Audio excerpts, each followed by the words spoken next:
Hi, this is Nikki from Iowa, a beautiful creepster.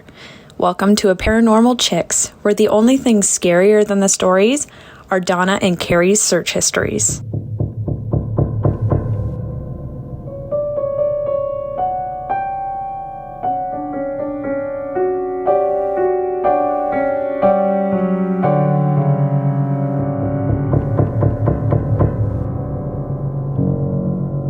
Hey y'all, I'm Donna. And I'm Carrie. And we are Paranormal Chicks. Sinister Sightings 102. And you just heard Nikki J, and she's totally right. Our search histories, you don't want to see them. No, definitely got to clear that shit out if something ever happens to us. Right. Incognito mode all the time. I mean, obviously, you're not safe from, people. I mean, people could find it if they needed to know. Yes. Don't do it at work and think, oh, my network administrator will never be able to see it if I'm in incognito mode. Because they will. Yes. But it's just not going to save it. Mm-hmm. I don't know that by, We just know because we know. Yeah. Oh my God, that would be so embarrassing though. Oh my God, I would die. I would literally never be the same. I will say though, I do know that by secondhand because I had an old coworker and like you have to turn in your laptop when you're no longer with the company, and the network administrator was going through cleaning it off so he can give it to someone else, and there was a shit ton of porn on there and stuff. So of course, you know your girl's going to be like, what kind? Like, what's going on? They're like, you're very invasive. I'm like, I wish I had your job because that's what I would do. Right? I need all the deets. That's all I would do. I would have so many fucking computers going, being like, just checking just to see what they're looking at. Right? I want to know. I don't care. I won't turn you in. I want to know because I'm just fucking nosy. Exactly. Well, if you want to introduce an episode just like Nikki did, or call us out like Nikki did. I mean, you know. If you know, you know. I mean, if the browser history fits. True. But if you also want all of the extra content that Nikki's getting, head on over to patreon.com/theapc podcast because there is an extra episode every single week that comes out. Stuff from one bonus episode that can either be paranormal or true crime, a milk carton mini that's a missing persons episode, an I Survived episode that is based on the television show I Survived. And then there's even bloopers that come out that are, I mean, you hear us. Ooh. So if you want all of that bonus content, like we said, head on over to patreon.com/theapc podcast. You didn't mention one thing, and these are my favorite things. Oh. The extra slices. Yeah, those are second only to the bloopers. Right. Those are the things that like are too long to be bloopers. And sometimes they're not funny. They're just tangents. They're literally just, and they're too long to go into the main episode. Yeah, it takes away from the story too much or whatever. Like the last extra slice that the Creepinati Guide was all about us getting in trouble in elementary school and how it made our stomachs hurt. And we still have anxiety to this day. Yeah. Those kind of things. You get to know us a little bit better. And some of those extra slices, you get to know us way too much. AKA Carrie. A little too much. What can I say? I'm an open book. Okay. The first story is, what the fuck? Sinister hearing? Hey ladies, this is insane, but I might be in the middle of a situation while writing this. I emailed y'all earlier today to tell you about one of the many sinister sightings I've had in my life. I'm super sensitive. All day, I've been deep cleaning my house while listening to mostly your Sinister Sightings episodes. I mean, all day long. I'm super obsessed with y'all and enjoyed listening all day. While cleaning my kids' disgusting bathroom earlier, I live with one grown and one almost grown boys and a girl who's a tomboy and enjoys making messes. I was listening to this one episode that was more than legit. I can't remember the exact episode number, but I just recently started listening to y'all, so today I took it all the way back to the beginning. I'd say the episode was around 11 through 13, probably of the sightings, but IDK. In the episode, she said, if you say the guy's name, etc., and how sorry she was, and y'all were about to shit your pants scared. I thought to myself, fuck man, that's all I need. Jokingly. Anyways, here we are 4 hours later. It's 10 p.m. Picture this. I'm off work tomorrow and have a million things to do, including an online webinar for work. So I'm sitting up in bed making a list of said shit. My husband, who usually is very a light sleeper, is sleeping next to me. My daughter is the only other one home tonight, and she's in the living room watching TV on her iPad. Now, for a quick story, 2 Christmases ago, she wanted this Google Home thing. I didn't want to get it, but it was on sale when I took my lovely husband Black Friday shopping with me, and he hates Black Friday shopping, but he does love fucking with me. So he bought it. Insert eye roll. Anyways, I hate the fucking thing. It's only supposed to be in her room, and I'm constantly annoyed because she'll move it from room to room and forget and leave it there. And then it picks up me randomly yelling something, and I have to argue with it. Fucking dumb. Anyways, she runs to my room and looks terrified. So I look up and immediately am like, what? What's wrong? What? She's 8. So usually it's like, something happened in her game or her favorite YouTuber has new merch. She looks me dead in my face and says, my Google just talked to me. What? Yeah. I'm stumbling over my words like, what the fuck did it say? My daughter. I hope you're okay. Hell to the no. Oh, no. I'm like, fucking send help. Who do you call when you're the adult in this situation? Fuck. So I'm like, you can sleep in here, but all her stuff was in there. Fuck. So I gather myself discreetly so I don't scare her more, and I walk to the living room like, fuck this shit. I pay my bills in this motherfucker. Ain't nobody gonna scare my kids but me, bitch. And I ripped the plug out of the wall and noped my way back to my room. I'm burning the motherfucker tomorrow. Fuck it. Sorry this was so long, but I was like, man, I didn't even say the dude's name. Why is this happening right now? But here we are. I had to let y'all know. I guess I'll work back if anything else happens, but pray for me. Amanda A. Oh my gosh. No, I don't need my AI to check in on me. I don't need that. No, we're okay. Yeah, I was okay before you talked to me out of the blue. Though I'm sure Alexa would do that to Carrie because she does have fits of rage sometimes when she can't say a word correctly. Are you referring to this month's bloopers? I am. One of my favorite things is my sister recorded my brother-in-law, and their Alexa was like, thank you, Mark. And he was like, skirt. How'd she fucking know my name? It was like, Alexa, say my name. What's my son's name? It was like trying to get her to like get all this intel, and she's like, has no idea what he's talking about. Right. But it's like programmed that way. Like she didn't do anything like this. Like this wasn't like this type of situation. Yeah. But it was so freaking funny. But this was like your Google Home being like, hey, are you okay? This was your AI having a mind of its own, and that's what's scary. Well, as long as it didn't work after you unplugged it, I think you're good. Oh my gosh, right? What have you heard? That wasn't nice. After she unplugged God. it. And then like how my Alexa will like flash green when I have a notification. Yes. And I can just be like, Alexa, what's my notification? Yes. Like what if it just like started flashing green and you said like, what's my notification? And then it's like, that wasn't nice. Oh. No, I don't want it. Hi, my name is Annette, and I binge listened to a bunch of your podcasts today, and I love you too. Great stories, and the way you interact is awesome. I thought I would share my biggest ghost story. I have several, but this is the main one. Sorry, but it's kind of long. I grew up in a very small college town in West Virginia. I'm talking 7,000-ish people. The college is a small private school with roughly 1,000 students. My dad taught at the college, and we lived just down the street from campus. The campus is gorgeous, built around the summer estates of 2 rail barons from the late 1800s. One of the houses was in use for the music classes and the counseling center. The other had been a frat house that was closed down not long before we got into town in 1968. So this beautiful old mansion was boarded up and left to vandals and nosy college students.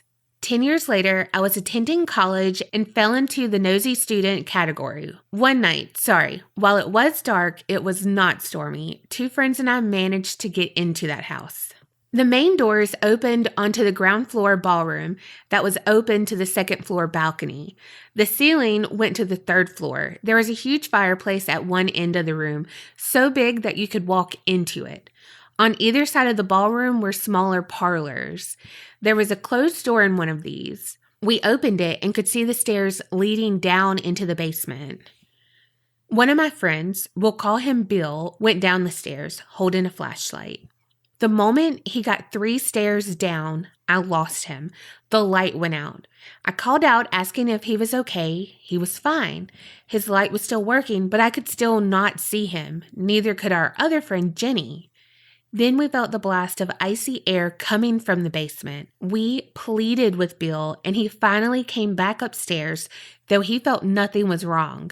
And that was when he did it. Seeing how frightened we were, he dared the house to do its worst.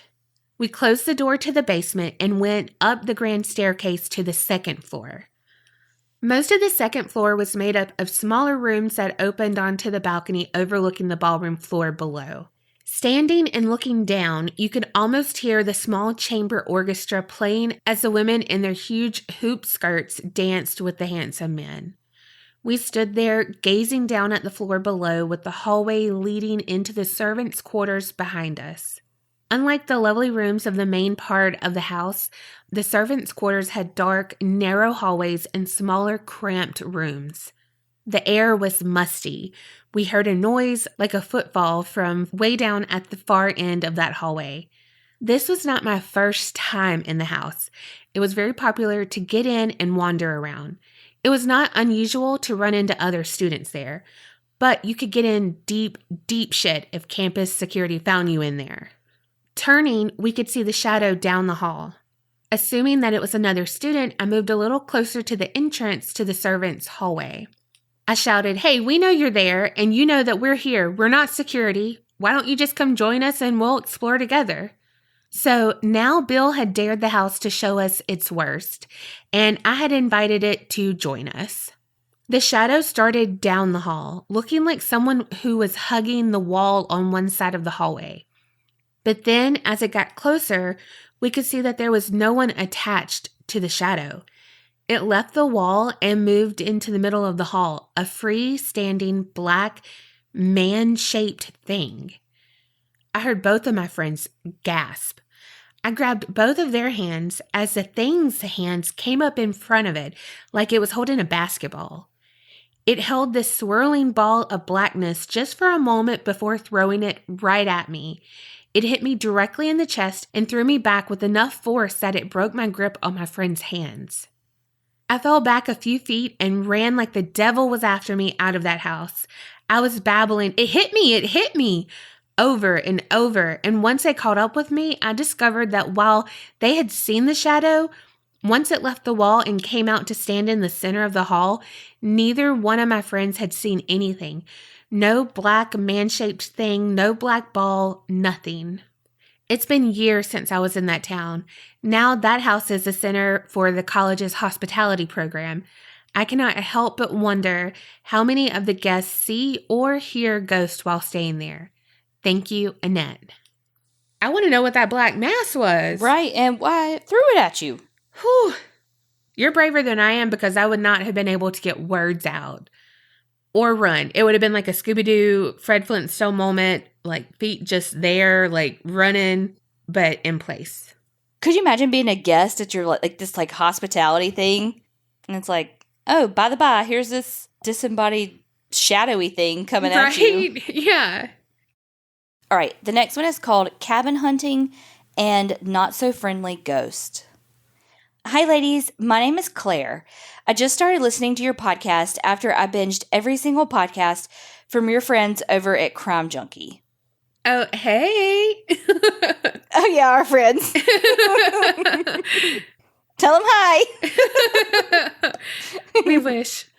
I listen all day at work because I talk so much and get easily distracted. My boss gave me, did I write this email? My boss gave me permission to have one earphone in to listen to something to help me focus on my tasks. So, crime and creepy podcasts it is. So here's a couple of stories and I hope you enjoy them. I am from the beautiful state of Michigan, and a few years back, my boyfriend, now husband, and I decided to take our first vacation together. We packed our car up and drove 6 hours to Paradise in the northeastern part of Michigan's Upper Peninsula. If you're familiar with Michigan, Paradise is near Whitefish Point on the shores of beautiful Lake Superior, and it's near the locations of many shipwrecks, including the famous Edmund Fitzgerald. Cue Gordon Lightfoot singing. Side note, Michigan has a town named Hell and Paradise. Both are lovely and worth a visit. Anyway, back to my stories. We stayed in a cute little cabin right on Lake Superior, and we had heard lots of stories of the areas around there being haunted. My husband and I both love anything paranormal, but we don't go out of our way to search it out. Every single night, we both had trouble sleeping. Something about the place made us uncomfortable. Every night, we'd hear footsteps above our heads, even though the cabin was only one level. My husband saw shadows of someone walking in the living room from the light under the door and kept hearing someone constantly sitting and getting up off the squeaky love seat in the living room. Our last night there was the worst. Noises from inside, above us, and outside. Bears and moose are common in the area, so who knows on the outside noises. That morning, we got up bright and early and got everything ready in the car. I folded the blankets nicely on the bed and organized the pillows to make it easier on the couple who owned the cabins. To my surprise, there was a large blood stain on the sheets close to our heads that wasn't there before. Neither myself or my husband have ever had nosebleeds in our sleep. And even so, we barely slept that night because we were so creeped out. I had complained previously about the 10 a.m. checkout time, and needless to say, we were out of there by 8 a.m. We still love Paradise, and we loved our little vacation, regardless of ghosts and blood. If you're ever in Michigan, Lake Superior is a must to visit and will make you fall in love with freshwater lakes. I saved the best story for last. Years ago, I worked as a receptionist for the local housing commission. We ran low-income housing in the area. Since we were income-based and had no leases, tenants came and went so quickly. After every tenant left, our maintenance men would go in and fix any damages, repaint, and clean. They'd walk into all kinds of messes and things left behind, like trash, broken furniture, etc. The weirdest one was walking into an apartment with satanic paraphernalia and symbols painted on the walls and floors. Not long after that, my sister and her husband and my niece, who was 4 months old at the time, were in between homes and needed a place to live. I was able to work with my managers and found them a townhome fairly quickly. It wasn't in the same building that the satanic items were found in, but it was near it. The place isn't the nicest, but it's clean, has security, and no lease for when they buy their new home. The townhouse was cute. It had 3 bedrooms, half bath downstairs, and a full bath upstairs. Almost right away, my sister and her husband started having issues. Things would end up in different places than where they put them. Things would fall down, and they would hear all kinds of noises. My brother-in-law, who is a big skeptic, was starting to believe something was going on.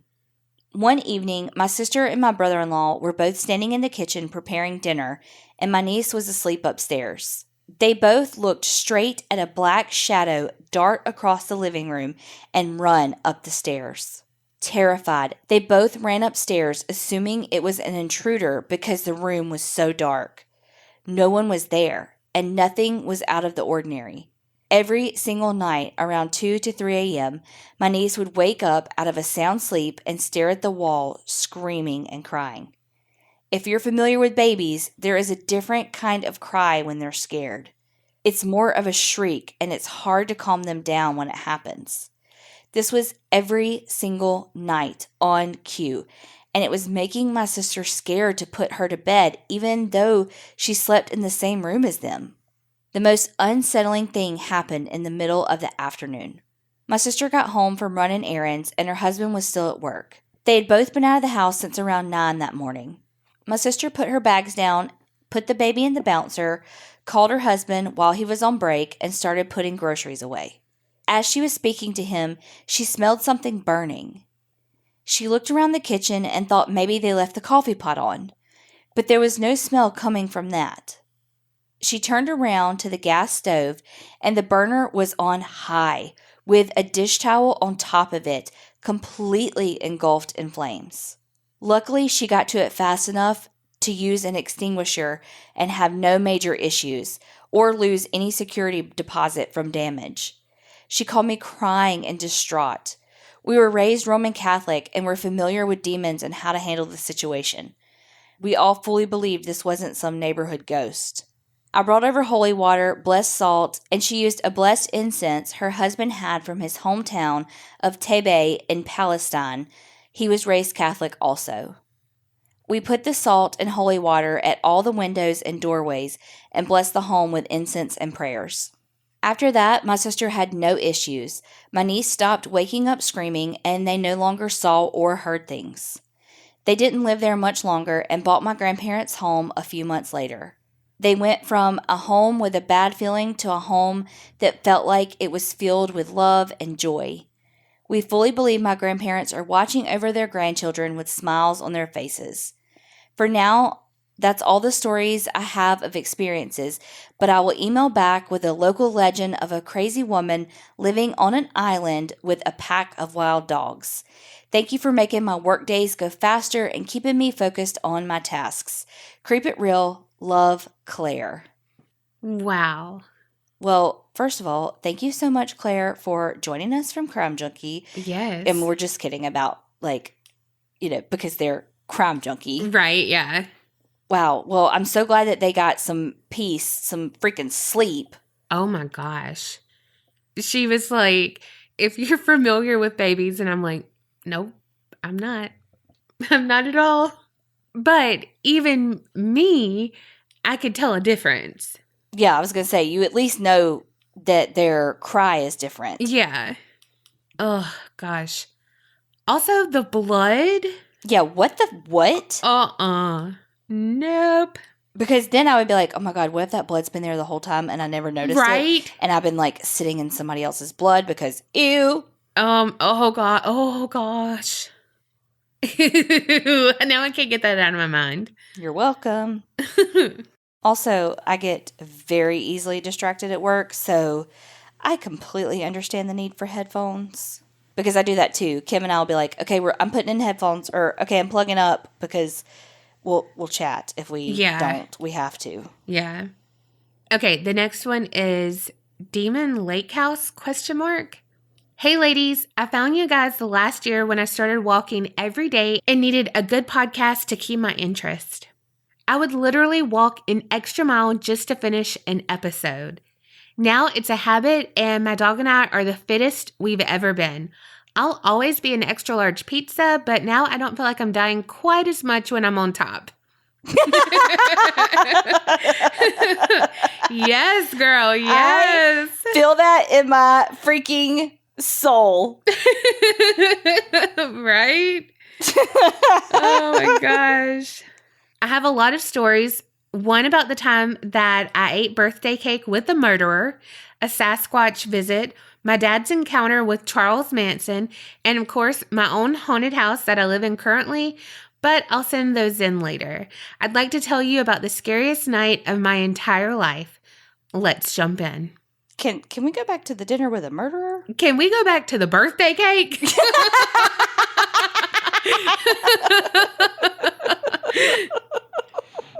What kind? Don't I like strawberry? I sure do, right out of the box. I like Dairy Queen ice cream cakes. Ugh, the worst. The absolute worst. You don't know what's good. Yes, I do, and it's not that shit. And you can ask Colby. He hates it too. Oh, that's so fucking funny. My husband and I rented a lake house for a week on Devil's Lake right outside of Lincoln City, Oregon.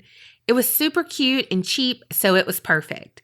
We had been there a few days with no incidents. Nothing even felt off. On the 4th day, my husband and I decided to leave our dog Clancy there so we could drive 30 minutes away to have dinner.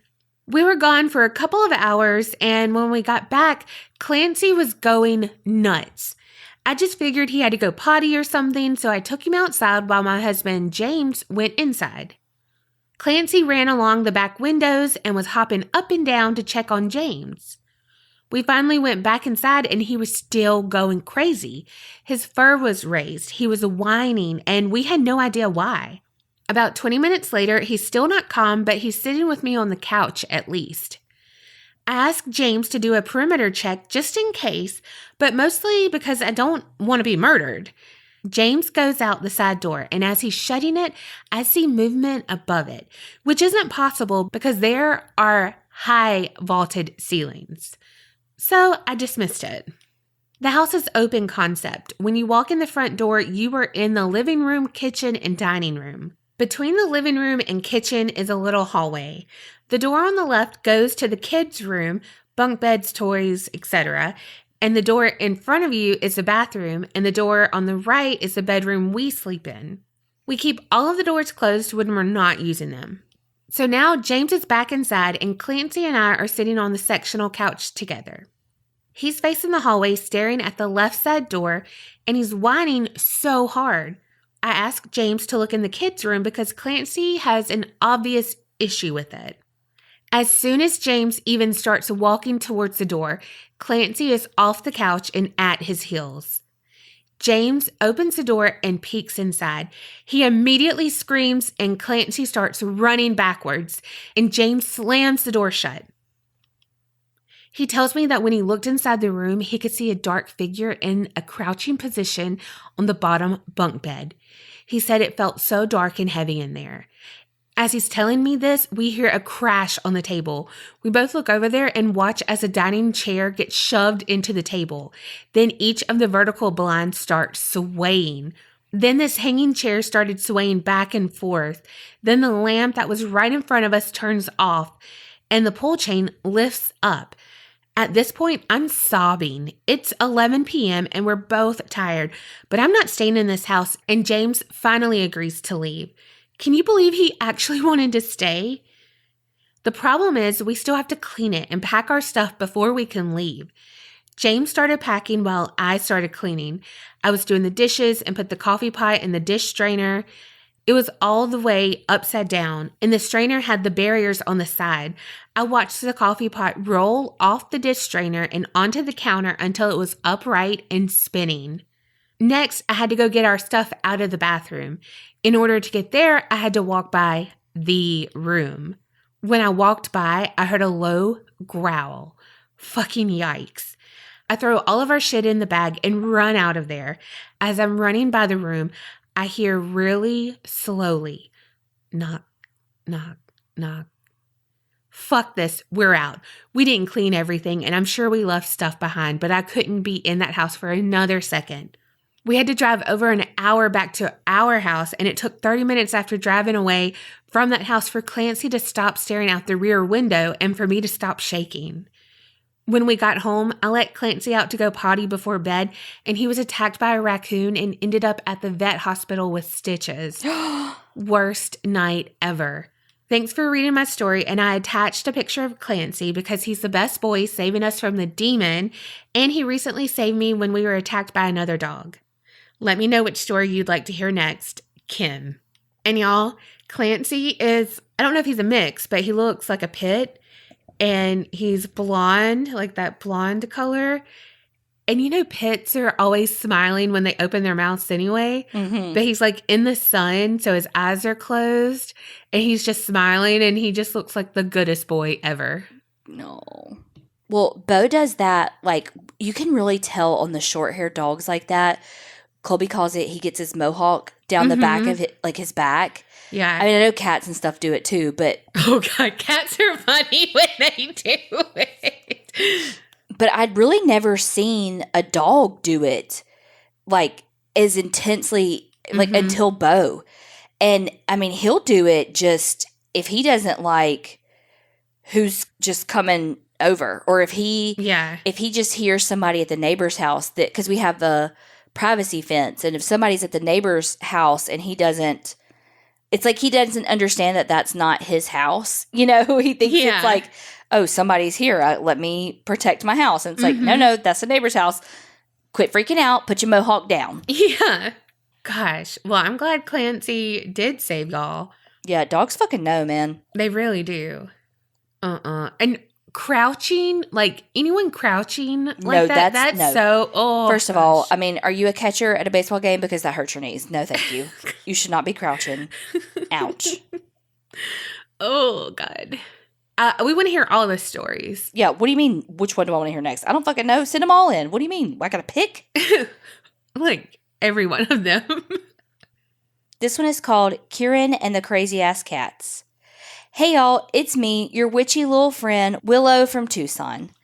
So today I'm going to tell you a little story about my wife, Kieran. So back about 10 years ago, Kieran was married to my bestie, Raven. They lived in a nice little condo with all the babies, both human and fur. Kieran had fallen asleep in her recliner watching TV in the front room. Raven was sitting at the kitchen table enjoying the silence when all of a sudden their kid's cat, Obi, as in Obi-Wan, let out a warning growl, and as Raven looked up, she could see that her hair from the tip to tip was standing on end. Oh my gosh. The fuck? We just said that. Yes. The cat normally really didn't like Kieran, but for some reason, she was on her, preparing for battle.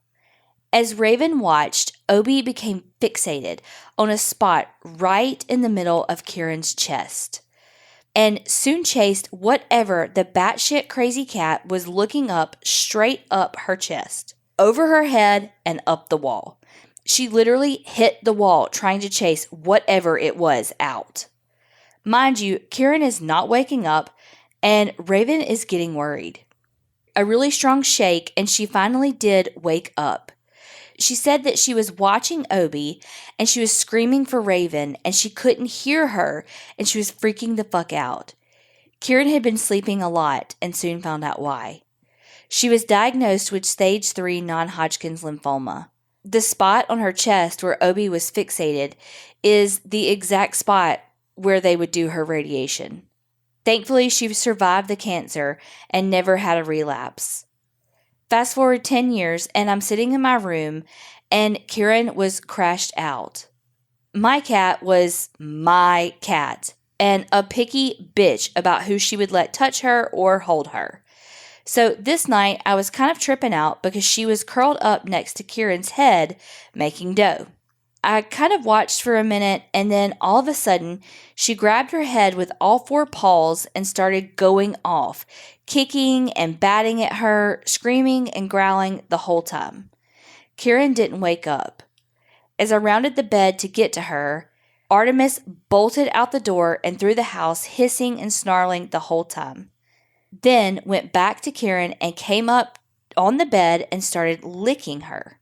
It took me a minute to get her to wake up, and when she did, she knew that Artemis had gotten her again, and she was having sleep paralysis. She was screaming my name and said I couldn't hear her. Maybe 2 months later, my beautiful Kieran had a massive stroke at the age 46 and passed away. Makes me wonder if the cats knew. As I said in another letter before, Kieran was suffering from bipolar schizoaffective disorder and hallucinations, so sometimes her meds would cause her to sleep, which is why it took me a moment to realize she wasn't making noises, but the cat. I know this one is a lot of crazy, but such is my life. I hope you enjoyed. Trust me, there's more. Oh, so much more. Keeping it creepy, Willow. Oh, the cats freaking knew. Totally knew. Like, Carrie literally said that about the last email. And it just goes to show you, yes. When it's like dogs that they can train to smell when your blood sugar's too high or too low because they can sense the smell of like the protein or whatever, Yeah. Yeah, I firmly believe that they could tell. Definitely. I'm so, so sorry for your loss. Yes. That's so scary. And not fucking fair either. I mean, I know life's not fair, obviously, but it's like for one person to have to go through so much Yeah. just fucking sucks. And it's just not fucking fair. Okay, the next one is Haunted Neighborhood. Hi, ladies. My daughter turned me on to your podcast. I have so many stories about our house that was newly built, just like every other house there. Anyway, when we moved in 1977, my son was 2. I loved my new house until the creepy things started to happen. In one bedroom, with no one in it, I heard a terrible crash. I thought one of the neighborhood kids had broken a window with a baseball or something. I ran in, nothing was broken, and everything was fine. Strange things kept happening. Very weird. My young son would wake up in the middle of the night, run down the hallway screaming. Totally freaked me out. I would go to him and he wasn't awake. He was sleepwalking. This continued all the time. I worked days, so I cleaned my house in the evenings. I was on my knees in the bathroom, cleaning the tub, and I would get a chill down my spine. I turned around and jumped out of my skin. My little boy would be standing there staring at me. I would walk him back to bed because I heard never wake someone up that was sleepwalking. I would go on with my chores. I was at the sink washing dishes, and I would get another chill. Sure enough, there stood my son. It was so creepy. Things were happening mainly pertaining to my child. Our home, I learned, was built on an old plantation. I asked my neighbor if anything happened unusual in her home with her son, who was the same age as mine. They were only 4 years old. My neighbor said she had a ghost in her house and she called him George. He would open all her cabinets in her kitchen and she would close them, go into another room, come back, and all the doors were open. She proved it one evening when I was there. All the cabinets were closed. We went into the living room. About 15 minutes went by. We went back into the kitchen and all the doors were open. She also said her son was pestered all the time in his room by something. He wouldn't sleep unless the light was left on. Come to find out, several of our neighbors had the same thing going on. Linda, another neighbor, contacted the town's local historian about these hauntings. What we found out was our homes were built on an old plantation from the 1800s. The wife of the owner had an affair with one of their slaves and she got pregnant. Her husband found out about it, killed her, the baby, and the slave. The slave's name was George. There were 8 families, mine included, that all had children around the same age. So we believe that the woman was either looking for her baby or it was the owner, who was so wicked, was hunting our houses, or both. We have a friend who lives there now and she has small children and the hauntings are still going on. I'll send you another story, same house, when something grabbed my husband's feet and was pulling him out of the bed. Thanks, ladies. Love your podcast. Mary H. from Kentucky. Things are going on in Kentucky. This is the second one we've had this episode. Mm-mm. I don't need anything dragging me out the bed. But we do need that story, though. Yeah, I mean, send that. Absolutely. Having that chill down your spine, but then, in the back of your head, you're like, okay, I'm going to look, and nothing's going to be there, and it'll all be good. But then you look, and there's something there, and oh, yeah, it's your child being all creepy and silent. Right. But it's like, it's your kid, so it's like, oh, okay, it's my kid. No, but they're being really fucking weird. Yes. So it's like, oh, okay, my kid. Oh, no, they're weird. Yeah, they're just staring at me. Oh, God. And then you're like, God, I feel bad because it's my kid, but like, why are they acting so fucking weird, Oh, my God. Oh, but yes, send all the emails in. Okay, the next one is called Miss Piggy. Hello, beautiful ladies, and all those creeping in the shadows. Do you ever feel like you need to let out a huge sigh before you even share an experience? Whew. Now that I have that out of the way, I have to preface this. I do not want my name shared. In fact, delete this email and burn anything related to it. As we get into these events, you'll understand why I have so much paranoia about sharing. Basically, I do not want to be locked up, studied, or used by our government in any way.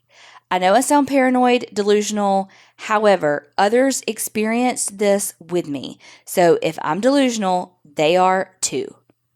I will freely admit to the paranoia. Hopefully, my paranoia won't bleed into your lives. What? I'm serious. Delete this email and burn it after you read it. Buckle up, buttercups. I wanted to say bitches, but I didn't want to offend anyone. You've not heard one like this before. Oh my gosh. Whew. Like, that's what they say. Whew. Okay, sorry. Had to do it one more time. To set the scene, these occurrences started when I was a preteen in 1987. My family moved to rural Appalachia from a major city on the West Coast the previous year to escape some rather unbelievable circumstances I wouldn't be privy to until much later in life. These details aren't important to this tale, just know my life, crazy and unbelievable. Oh wait, I unintentionally lied. They are a little important. On a Thanksgiving, nearly 2 decades later, I learned from my brothers that my family was fleeing from organized crime that rhymes with Heine's Coffee. Yeah, seriously, my life could be turned into multiple movies.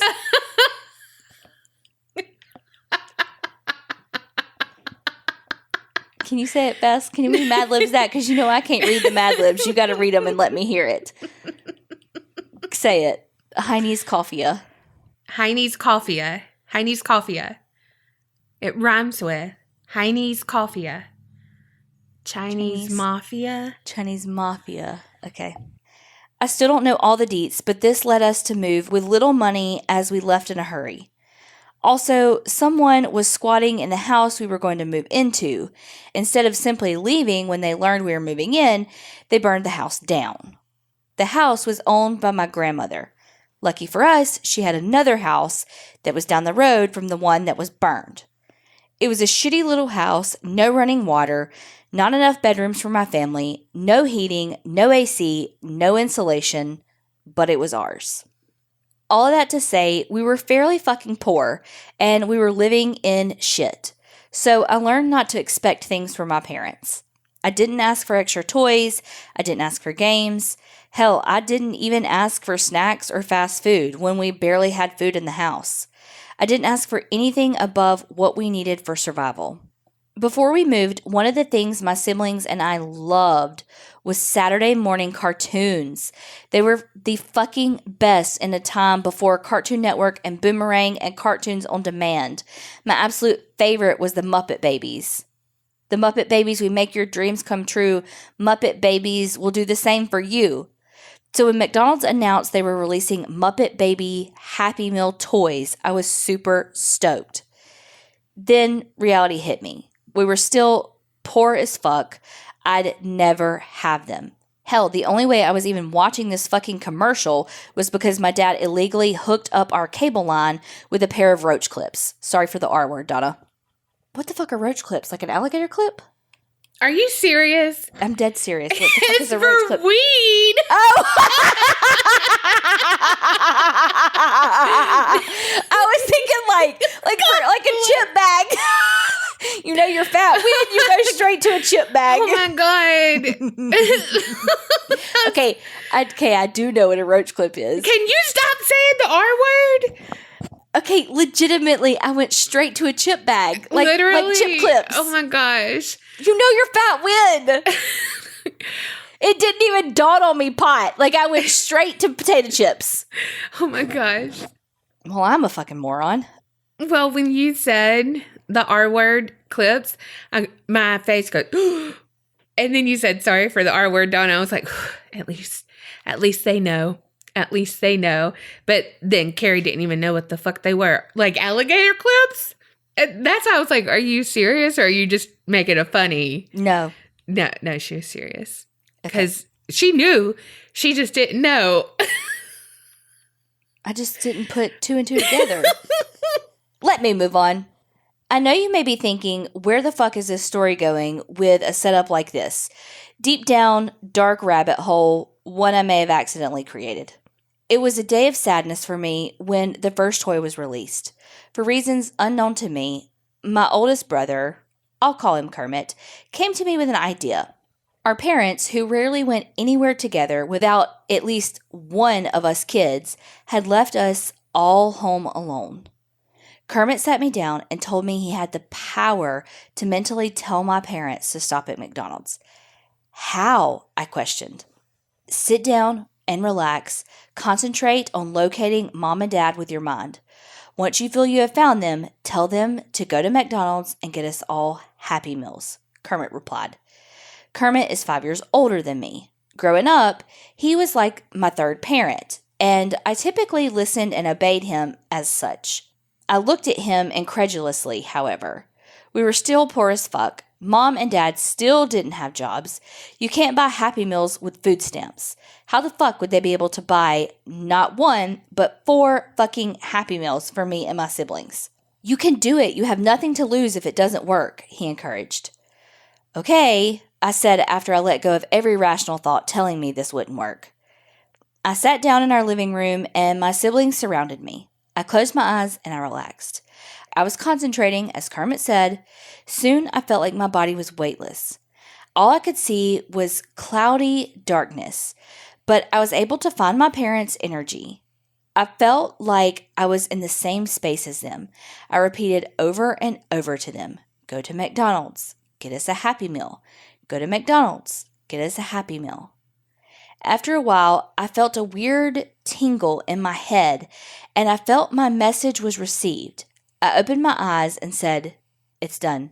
I went about doing whatever 12-year-old girls do until my parents finally arrived home with our motherfucking Happy Meals. Muppet babies make our dreams come true. Muppet babies will do the same for you. What in the actual fuck? Kermit was right. Or was this all an elaborate plan to fuck with my gullible ass? Well, if it was all fake, my Miss Piggy ass didn't care. I had a Happy Meal. I hadn't had fast food in over a year. I had my first, foreshadowing the foreskin, Muppet Babies toy. I was on top of my little world. We were all so excited for this rare treat that we did not even tell my parents what I did. A week or so later, even though this was extremely uncommon, my parents again left the house with us at home. After they left, I found myself with all 3 of my siblings surrounding me, asking, or rather begging, me to do it again. Even though I didn't think I could, I sat down and tried it again. When our parents came home with more Happy Meals, I didn't know what to think. My mind was blown. But again, I didn't really care as I scored my second Muppet Baby. Another week or so passed. My parents left us home again. So you guessed it, I did it again after my siblings begged me. This time was different for me, however. I knew if it worked this time, this was serious and real. I may be messing with something I shouldn't be. If it worked this time, this wasn't a coincidence. This wasn't some elaborate prank. This was real fucking real. So my parents walked in with Happy Meals this third time. I was honestly really fucking scared. This was all real. How the fuck was I doing this? How the fuck did my brother know I could do this? I was in my own little misery as everyone happily chowed down on their food. The following week, you guessed it, my parents left us home again. McDonald's had released the 4th and final toy, Kermit on a skateboard. I dreaded the inevitable. Miss Piggy, please, you have to do it one last time. Then your collection will be complete, Kermit pleaded. No, I responded. Please, pleaded Animal, my other brother. No. My sister, Fozzie B, looked up at me with her big, sad eyes. I want a Happy Meal. I don't care. I can't do it again. Please, please, please, they all begged. No, you do it. That day, my parents returned home. They arrived empty-handed. My siblings looked at me in disappointment. I felt like I let them down, but also like I was messing with shit I didn't need to be messing with, all for the sake of fast food and toys. To this day, my collection is incomplete. Yes, these many years later, I still have Baby Piggy in a pink car, Baby Fozzie on a yellow horse, and Baby Gonzo on a green trike. The story could end here, but it doesn't. Maybe a year later, my family was enjoying our free cable with a little family feud. Ray Combs, rest in peace, was the host then. I'm sure I had seen an all-male family on the show before, but I can say they weren't as hot as the family on this night.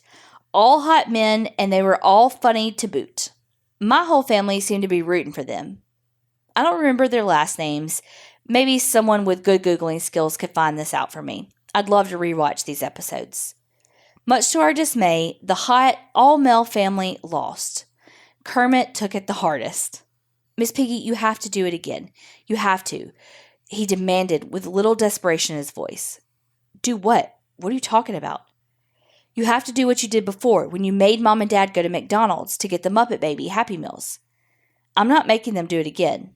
No, you don't understand. I need you to use your gift again, but do it a little differently, Kermit explained. I need you to concentrate, go back in time to the Family Feud studio in California and yell out an answer to bring them back. Confused, I asked, what? You can do it, Miss Piggy, he said. You can bring them back. You just have to concentrate, go back in time, and yell out an answer in the studio. They will think the other team cheated. They will bring them back. You have to. I didn't learn until several years later that Kermit is gay. He was mad crushing on these guys so badly that he asked me to do the impossible, travel through time. Kermit begged relentlessly until I just complied, just so he would shut up and leave me alone. I didn't think it was possible after all. I sat down, relaxed until I could no longer feel my body. I found myself back in the cloudy darkness just like the first time I did it to connect with my parents. This time I could sense I was high and there was a ceiling directly above me. I felt the energies of others below me and I could sense the direction of the stage. I repeatedly yelled an answer the opposing team used during the game. I felt my message was received. I came back to myself. It's done. Thank you, Kermit said, relieved. At this point, you should realize what's going on here. I don't have to tell you what you already know. That night, we watched Family Feud in utter amazement. I'm not sure if Ray Combs announced it this night or one of the other 2 nights. The hot all-male family came back without winning, but he said someone kept saying the answers in the audience. He said they could not find the source no matter how they tried. He said, in fairness, they brought the losing family back. The 4th and final time Kermit asked me to bring them back, I refused. I kept thinking, at what cost? The next night, we watched the feud. The hot, all-male family finally did not return. I thought my life would return back to normal, but soon I would partially learn at what cost. Okay, so my family watched a lot of TV. Don't judge. When you're dirt poor, live in the boonies, and something is roach clip free, you ride till the wheels fall off. Sorry again, Donna. She literally turned and looked at me when I said the word. As we're gathered around the boob tube to enjoy a little Jeopardy, after they announced the host name, Kermit, Fosby, and I all exclaimed the same thing. Alex Trebek? You may be wondering why we all 3 shouted the same name. You may notice nothing unusual about the host names. However, before I fucked with shit I shouldn't have, his name was Alex Trebek. It was with a V and not a B. Sometimes I still slip up and call him the name I used to know him as. The same thing would happen again. While watching the NBC Nightly News, we discovered that Tom Brokaw with a V was now Tom Brokaw with a W. I don't know what I did to change things, but I feel I don't belong here in this reality or dimension or whatever thing makes this place different from the one I started out in. I don't know if I swapped places with another Miss Piggy. I don't know if I caused a bigger mess. And these 2 changes were small reminders to me from some cosmic cleanup crew to never fuck with time travel again. I've searched online to see if I could find anyone else affected by the Mandela effect I caused. I have found no one other than my own family affected. Thank you, ladies, for providing a safe platform for me to share this anonymously. I've thought about sharing this for a while, but I haven't because I'm really afraid of getting weaponized, studied, or thrown into an institution. Miss Piggy can't handle getting anal probed at this point in her life. Until then, delete this, burn this, keep it away from Men in Black, and stay creepy, bitches, or buttercups if you prefer. Miss Piggy from a different verse. I was so going to say, I've never heard of that, those 2 being part of the Mandela effect. Have you? No. That is wild. Wow. I have no words. I don't even know. Me either. But I want to know how your brother knew. You know what I mean? Like, knew that you could do it. Yeah, have you, like, gone back and been like, Vozzy, no, Kermit, how the fuck you knew? Yeah. Follow up with that, because I want to know that. Also, it always seems like 3 times is okay, but by the 4th time, like, you have that gut feeling of not doing it. Yeah.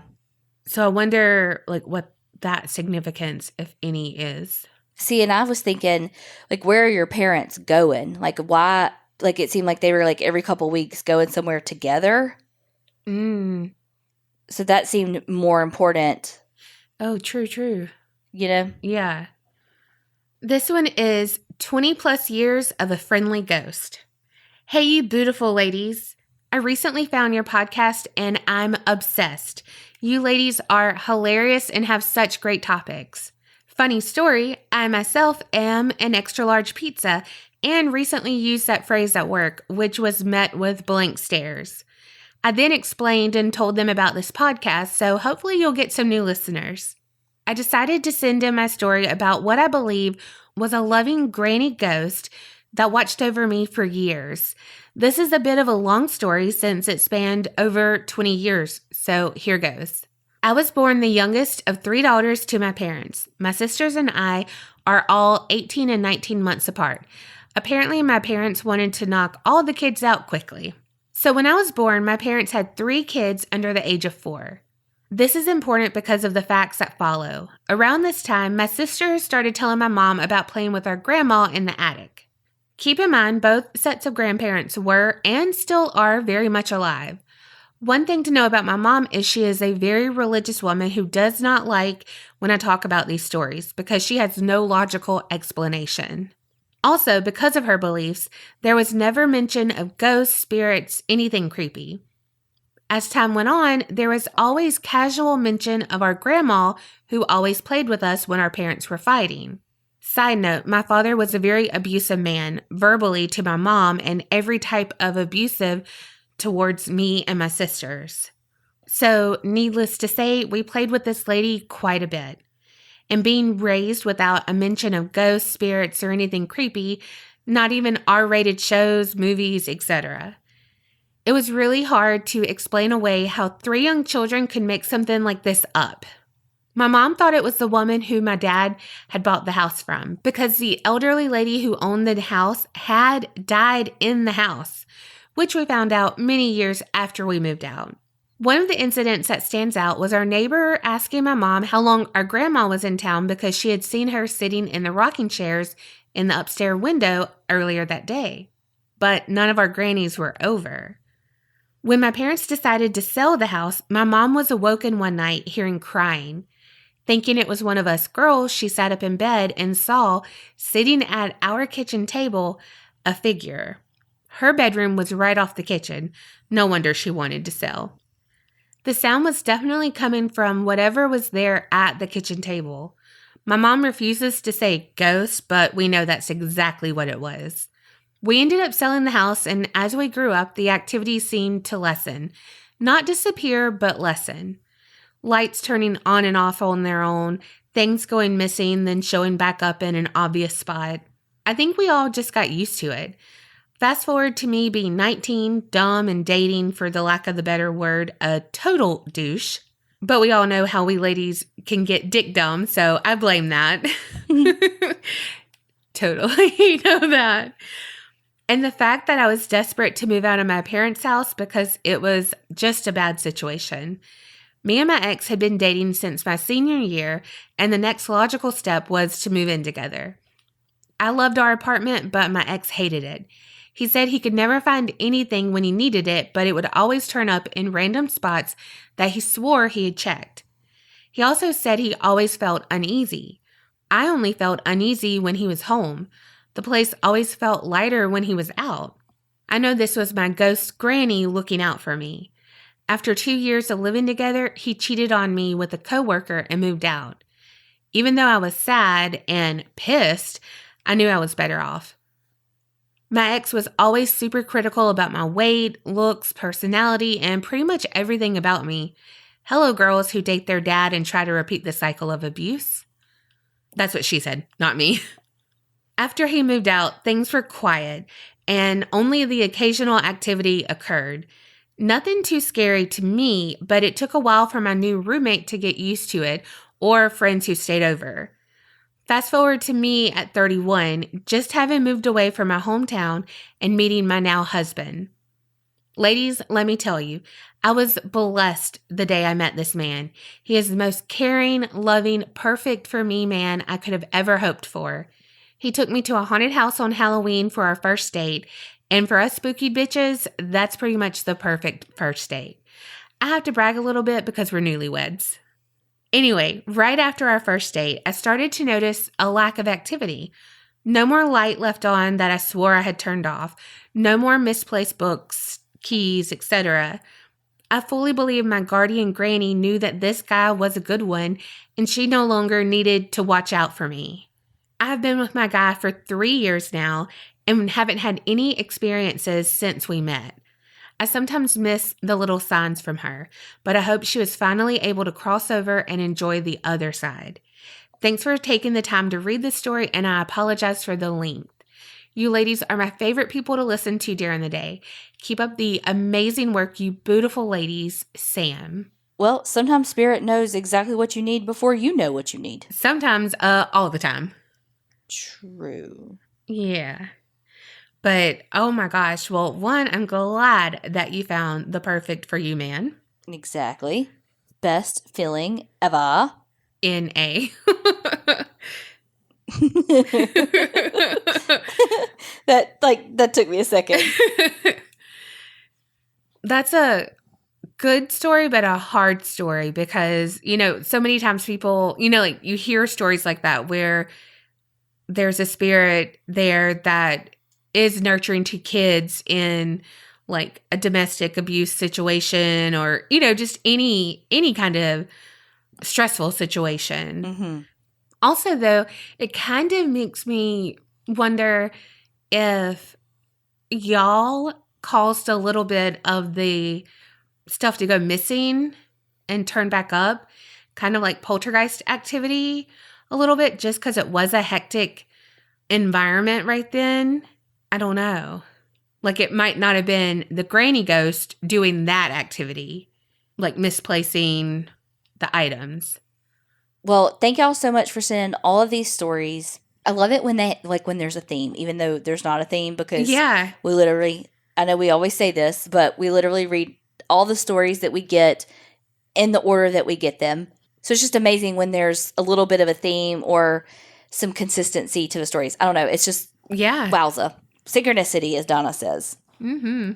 So thank y'all so much for sending in all these stories. Keep them coming. aparanormalchicks@gmail.com. And remember, creep it real and don't get scared.